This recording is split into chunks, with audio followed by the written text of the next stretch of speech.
Now today, Ducati announced a comprehensive redesign of their mid-sized adventure tourer, the Multistrada V2, with a whole bunch of changes all across the bike. So in this video, we'll go through all of the important stuff with the 11 key things that you need to know. Now I think this redesign has primarily been sparked by the introduction of their new 890 V2 engine, which is set to replace the Stretta engine that was used in the previous generation, along with a whole host of other bikes in their lineup, so the Monster, the Hypermotard, the Supersport, and the Desert X. And look, with a new engine, you might be expecting a decent boost in performance figures, but that isn't necessarily the case. You see, peak power is up a little bit from around 113 horsepower to 115, but you do have to rev it harder, with that new peak coming in at 10,750 RPM, as opposed to the Stretta's 9,000 RPM. Same as well with peak torque. In fact, that's actually down, so it's down from 94 Newton meters to 92, but also it comes in at a higher 8,250 RPM, as opposed to 6,750. So yeah, maybe another 10 or 20 horsepower versus the previous generation would have made the sort of marketing message a little bit easier, but I don't think the focus for this new V2 engine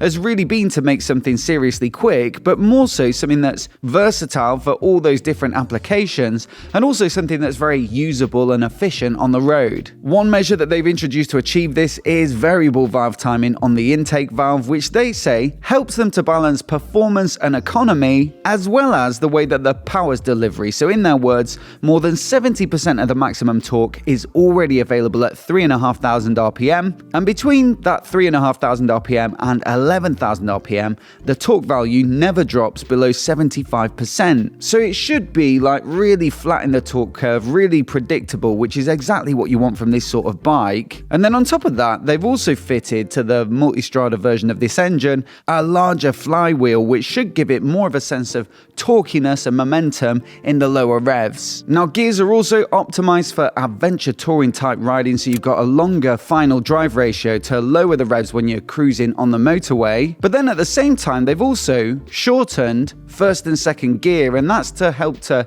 maintain some snappiness under acceleration, especially if the bike's loaded up with a passenger and luggage. And also, again, they say it helps with low speed riding, which is more so the sort of thing you'll be doing on a bike like this than the Street Fighter V2 or the Panigale V2. But look, I think more than any of that stuff, this engine has been designed to be compact and light, and so they now say it weighs in at 54.9 kilograms in this Multistrada spec, which is 5.4 kilograms down on the previous generation's Stretta engine. In fact, the total weight for the bike is really quite slender. They say it's 199 kilograms wet without fuel for the standard Multistrada V2 now, and for the S model, which gets slightly fancier suspension, well, that one comes in at 202 kilograms wet without fuel. Now, I'm not entirely sure why they quote them as wet with no fuel. It's different to the way that all the other manufacturers quote them, but I guess with the 19-litre tank on board, if it's 90% filled, which is what most manufacturers use, then the standard model would come in at around 212 kilograms and the S model 215. Now, the previous generation was 225 kilograms curb, so that is a 10 kilogram reduction in total, which,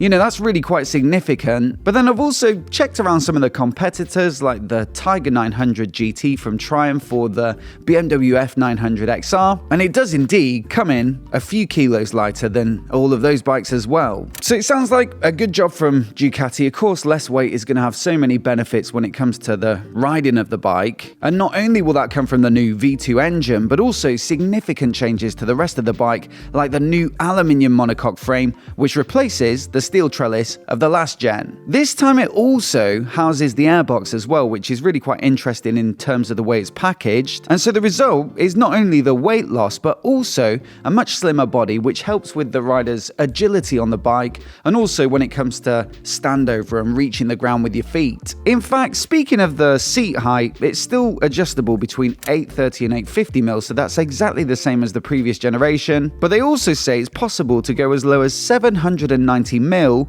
specifically with the S model. You see, the key thing that differentiates the base bike and the S model is the suspension, with the standard bike getting a 45mm Marzocchi fork, a Marzocchi monoshock at the rear, and both get plenty of adjustability stability, although it is manual. The S model though, well, you do pay quite a bit more of course, but the key difference is that you get their electronic, semi-active skyhook system, which constantly adjusts the dampening in real time to suit the specific conditions, and you've also got a bunch of different settings within that, so you can go for a dynamic mode, which is of course going to be a bit more firm and sporty. There's comfort as well, and then a low grip setting, which I assume softens things off to find as much grip as possible. Then you got anti-dive on the fork, so it'll firm things up under braking so you don't get all your weight transferring forward. Anti-squat under acceleration, so effectively the same thing in reverse, it firms up the shock under acceleration. And trickling down, I think, from the Multistrada V4, you also get their minimum preload feature, so you activate it with a button on the switchgear, and that'll back off all of the preload on the shock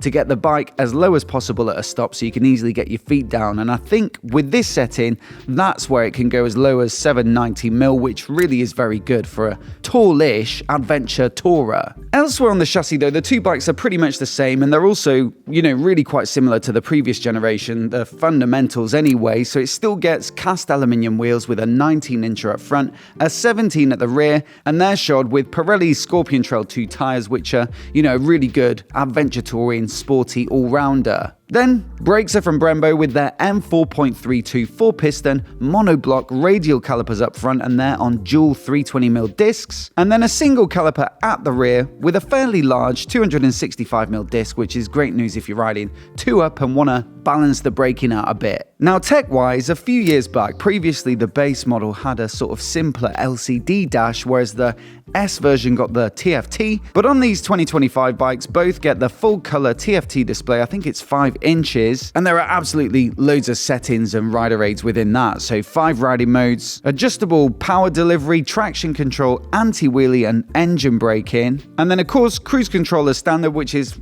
perfectly fitting for a bike like this, along with connectivity features so that you can get calls and navigation and stuff like that from your phone on the dash. Then as for the looks, well, it's definitely a sort of slight evolution of the previous generation, but they say they've taken a bit of inspiration from the new Multistrada V4, a little bit from the new Panigale V4 with the headlights, and so yeah, it kind of looks largely the same, but just a little bit sharper, slightly more modern. From a practical perspective though, they have taken the chance to optimize the windscreen in terms of aerodynamics. They've looked at the deflectors as well, so maybe it'll be a bit more quiet and comfy in the cockpit. The screen's adjustable as well, and also carried over from the Multistrada V4, they've given it those little deflectors down by your legs, and the intention with those is to get a bit more cool, fresh air to the rider to stop the engine making you feel really quite hot. As for the price, well, the base model now starts at £13,995, which is a £1,500 increase on the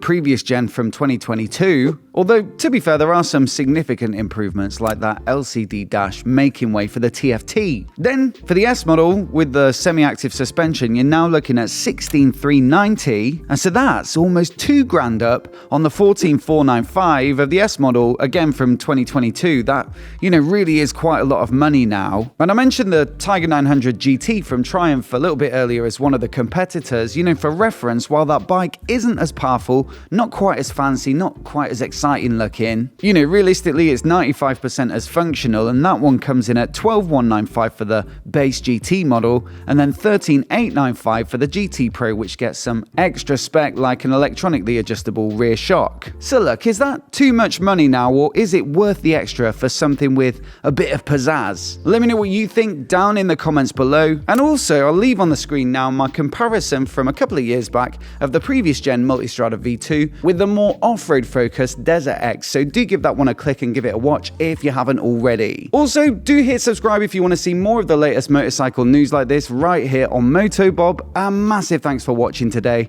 and we'll see you in the next video.